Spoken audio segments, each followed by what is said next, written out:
Coming up, planes, tunes, and prizes, why there was all this hubbub on the mall this afternoon.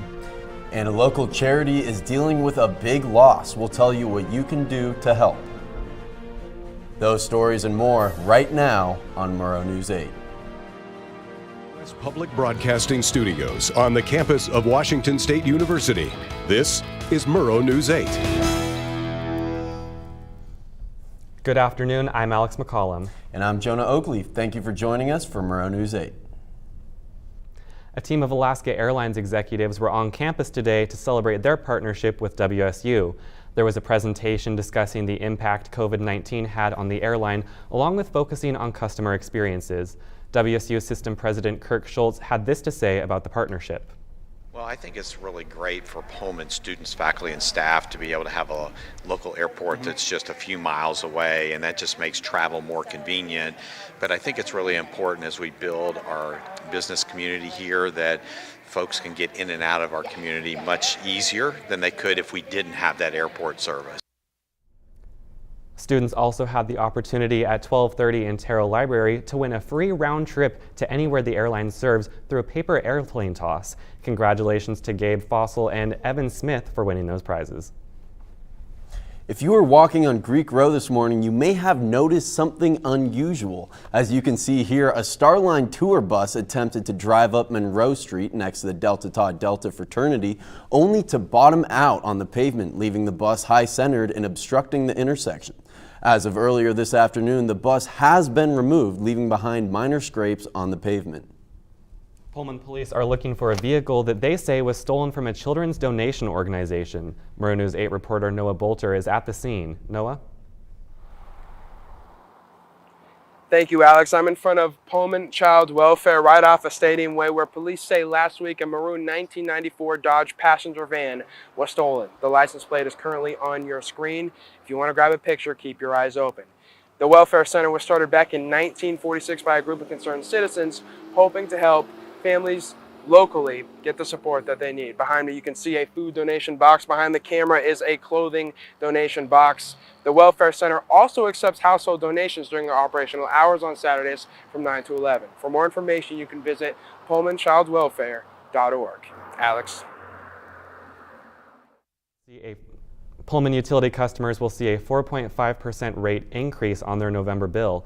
According to the City of Pullman website, the increase will include water, sewer, and stormwater service. City managers recommended the increase to combat rising inflation and subsequent operating costs.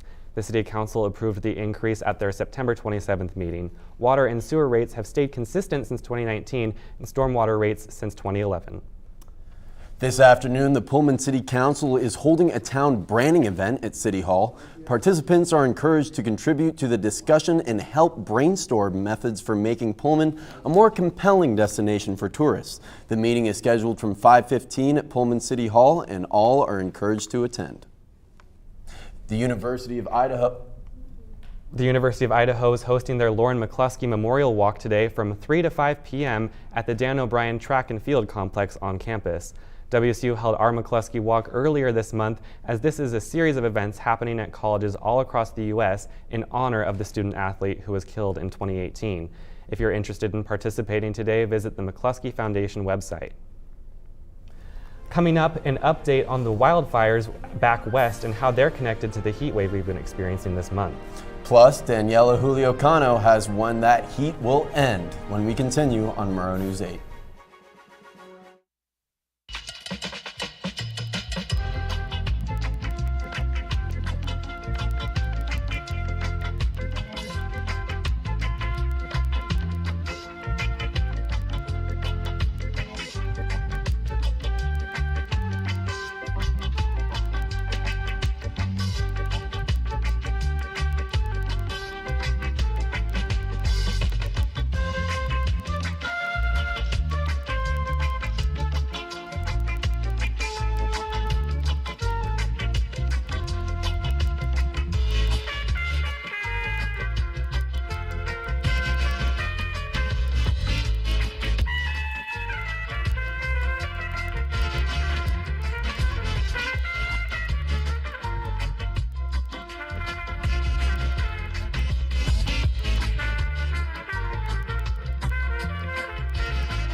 Back on the west side, the dirty air is hanging over the Puget Sound region like a blanket as wildfires continue to burn across the state.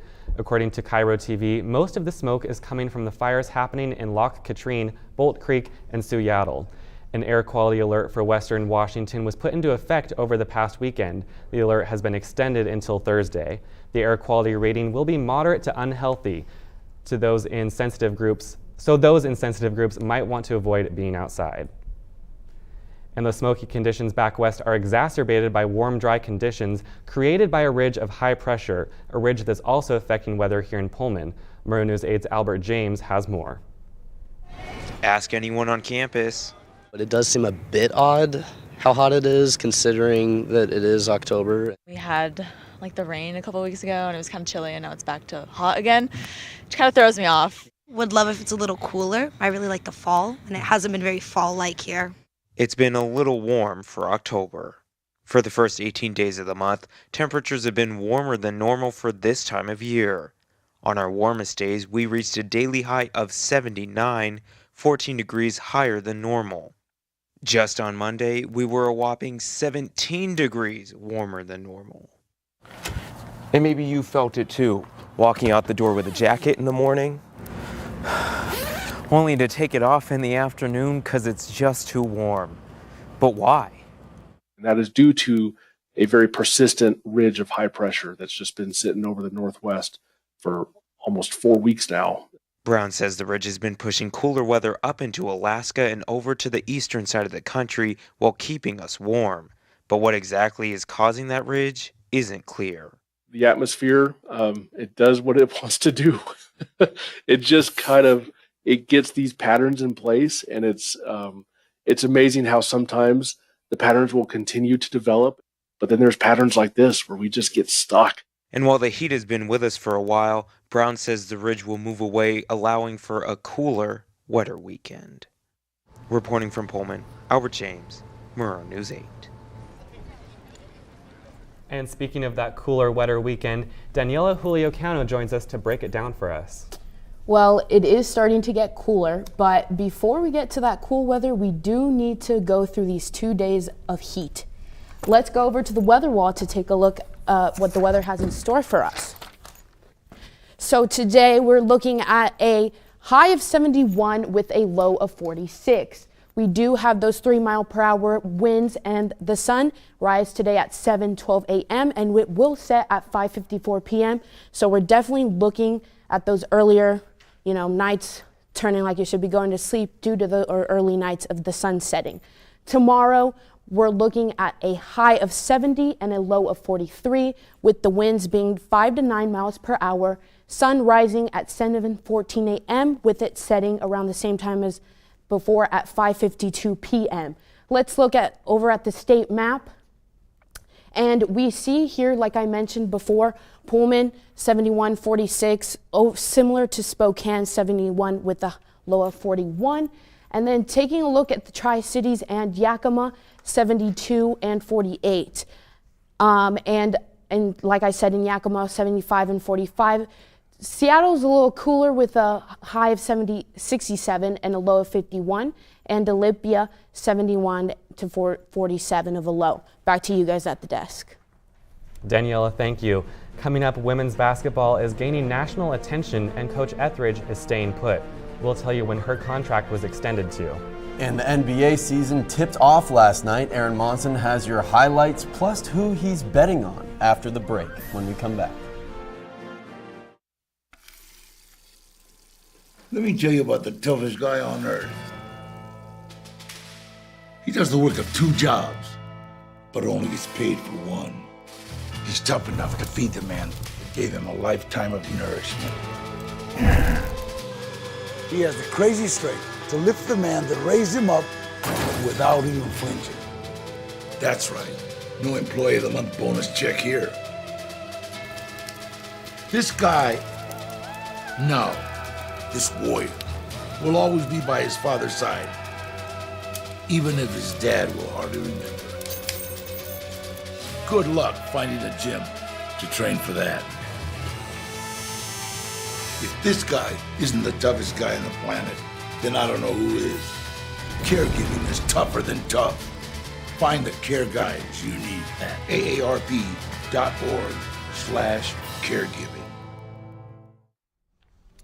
Yesterday, head coach of the women's basketball team, Cammie Etheridge, signed a one-year contract extension, keeping her at WSU through the 2027 and 28 season. After taking the Cougs dancing in back-to-back years, the Cougs received one vote to be in the pre-ranked top 25. Personally, I think that's a little ridiculous because we've gone to back-to-back March Madness tournaments, but when teams like Stanford, South Carolina, University of Texas are in the mix, it's fantastic that they at least got a vote. That vote is definitely thanks to Coach Etheridge, who will no doubtedly lead the Cougs to another successful season. Going over to the soccer team tied the University of Oregon on Friday 1-1 at the lower soccer fields. The one goal came from Trinity Morales in the 10th minute, but the real story of the Oregon team was definitely their keeper, Leah Freeman. She did give up one goal, but had 10 total saves on the day. The goal for the Cougs was scored in the 53rd minute by Margie DeTrizio. Head coach Todd Schulenberger speaks on what the Cougs need to do to win this week against Arizona State. If one goal goes in here early, I mean, it's going to open up at some point one of these games this year. It's just we got to be more comfortable in front of goal. Yes, we got to make a better first touch. Yes, we got to put the ball in frame. There's all these little. In national news, the NBA season started yesterday. Washington State alum Klay Thompson dropped 18 points. Three-point record holder Steph Curry had an expected 33 points to carry the Golden State Warriors to a 123-109 win. The Lakers' Anthony Davis had 27 points, two of them off a fast break dunk from Lonnie Walker down the court. Speaking of dunks, in his 20th year in the league, LeBron James had a dunk on the fast break as well. He kept to his true tone by complaining every chance he got, but he still scored 31 points for the Lakers.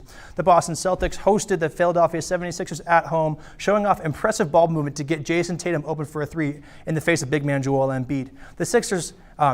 Tatum finished with 35 points, and James Harden is also finally back. He had his own 35-point game, and moves like this from Joel Embiid gave him his own 26-point game. Coug linebacker Deion Henley was named to the AP All-American team yesterday. Henley's been absolutely nuclear this year with 68 tackles on the season, the second most in the Pac-12 and 10th in the nation, and 11 tackles for loss. He ranks at 4th in the nation and 2nd in the Pac-12 as well. Keep an eye on this man for the NFL draft. That's your sports report. We'll be right back.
The Student Entertainment Board is hosting a comedy competition tonight.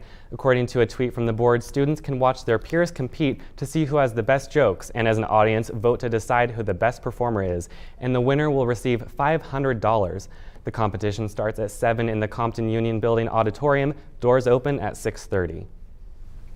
Now, I gotta say, I'm not a huge stand-up guy. I do kind of prefer roasts, but Aaron, you think you're funny. Do you have any good jokes for us? What do you call a cow? Thank you, by the way. What do you call a cow with no legs? Ground beef. Thank you. I got one for you. What do you call a cow with 3 legs? Lean beef. Lean beef. All right. That's going to do it for us this afternoon. If you missed anything in this or any of our previous newscasts, you can always watch us on our YouTube channel. More news can be found at nwpb.org/MN8. Good night.